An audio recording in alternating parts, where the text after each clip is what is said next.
જય દ્વારકાધીશ. કેમ છો બધા? મજામાં? સાંજના અમને લોગમાં બધાનું હાર્દિક સ્વાગત છે.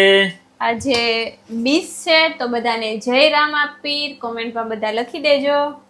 આજે મેં બનાવ્યું છે બીજ નિમિત્તે કોબી કેપ્સિકમ ટમેટાનું શાક, દૂધપાક. આજે મારે ફાસ્ટ છે, મતલબ કે હું બીજ રહી છું. રામદેવ પીરનું જવાણું કરવાનું છે. અહીંયા રોટલીનો લોટ બંધાઈ ગયો છે, અહીંયા અથાણું તૈયાર થઈ ગયું છે. બસ રોટલી બનાવી લઈ, પછી ભગવાનને ભોગ ધરી દઈએ, પછી હવે મને બી ભૂખ લાગી છે તો અમે જમી લઈએ.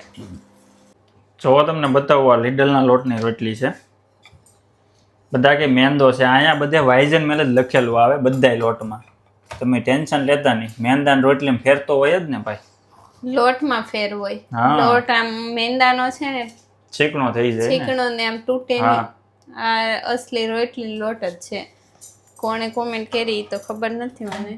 તમે યુઝ કરો, અમે કીધું જ છે તમને. ન ફાવે તો નહીં અને લાવવાનું. મેંદામાં છે ને આ જે બ્રાઉન ડોટ છે ને લોટમાં જે બતાતા હોય રોટલીમાં ઘઉંના, ઈ નો બતાય.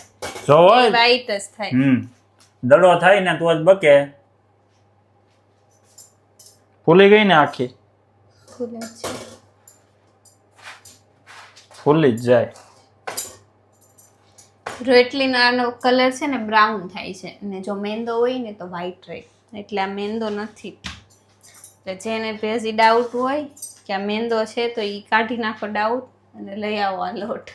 સસ્તો પડશે એટલે અમે તો કહી તમને. હાલો, તો ફાઇનલી રોટલી બની ગઈ છે, બાકી બધું રેડી થઈ ગયું છે. તો જવાનું કરી લઈએ ને પછી અમે બેસી જઈએ જમવા.